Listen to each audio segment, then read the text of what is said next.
A very good Sunday morning, Northeast Ohio. Hopefully you're staying warm. We're still 12 days away from the inauguration in Washington, but the Congress the President-elect Trump will be dealing with is now in place.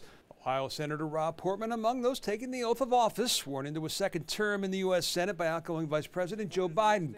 Republicans, of course, control the House, Senate, and White House, and Portman believes priorities will be jobs and wages with a focus on tax and regulatory reforms. The big one, of course, facing the Congress will be Obamacare. Repeal and replace, not quite as simple as it sounds.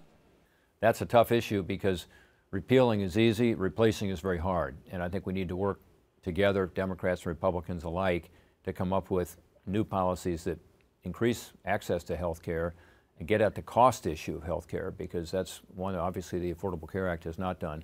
Governor Kosich saying in Cleveland on Thursday what it's done in Ohio is add 700,000 people to the insured rolls in Ohio, most through the expansion of Medicaid. Do I think that Obamacare can be dramatically improved? I do.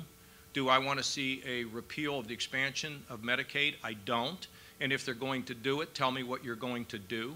Kasich will be in Washington the day before the inauguration to talk to members of Congress about this. And he says don't expect him to stay quiet if he doesn't like what they or the new president are doing about it. I want the president to succeed. But I've never given a free pass to anybody that I've ever worked with in government. And Kosich saying this week he will be at the inauguration on January 20th in Washington. A week and a half later, he's going to be presenting to his own legislature his new two-year budget in Columbus. The expiring budget, though, carried with it a couple of presents for a couple of Cleveland buildings used to selling a lot of presents. They were together symbols of Cleveland's department store past. The Halley Building at East 12th and Euclid, built in 1908, and the equally postcard-worthy May Company Building off Public Square, which opened in 1914. Shoppers long gone, both properties are now eyeing future life as a place to call home, apartments, and both the recipients of the end-of-the-year historic preservation funds from the state to see it happen. The Halley Building, which saw its entire fourth floor that once housed women's dresses and sportswear, converted last year into office space for the RNC, will have its top 6 floors converted into 122 apartments. Owner K&D Development granted a $5 million tax credit for the estimated $53 million project, which includes the restoration of the building's terracotta facade. The May Building project is bigger, and so too is the tax credit, $25 million under a special state program to aid bigger projects like the reported $140 million it will take to convert the long empty upper floors into apartments. The project's been talked about for years, and the success in landing the limited grant followed 2 failed attempts in recent years. Those behind the project, though, telling Crane's Cleveland Business a hurdle still facing this particular project will be federal historic tax credits, funds that the new Congress is threatening to cut.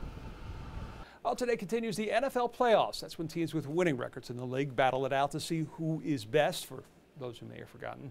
It's also a big weekend for sports betting in Las Vegas, the only place in the United States where you can essentially legally bet on sports. But under President Trump, might that change? The head of the American Gaming Association thinks it might and is pointing to a conversation I had with Trump 23 years ago in Atlantic City as one of the reasons. When Congress closed the door on sports betting in the U.S. outside of Las Vegas in 1992, they gave Atlantic City a brief window to approve it, which never happened.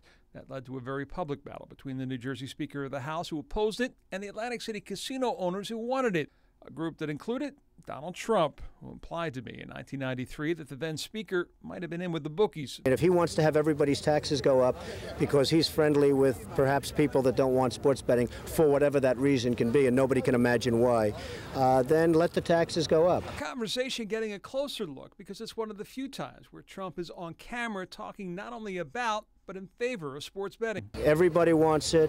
We do polls showing 80%, 82% in favor. It's vital to keeping your taxes low. It's vital to the senior citizens, and it's vital to putting the bookies out of business.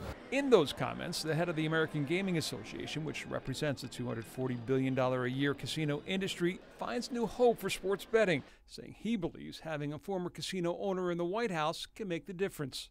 We are optimistic that states and tribes will soon have the opportunity to choose if they wish to regulate sports betting in the same way they have chosen whether they wish to regulate other casino gaming products. The ultimate change, though, would have to come not from the White House but from Congress, and that might not be an easy sell. With Democracy 2017, I'm John Kosich. Enjoy your Sunday.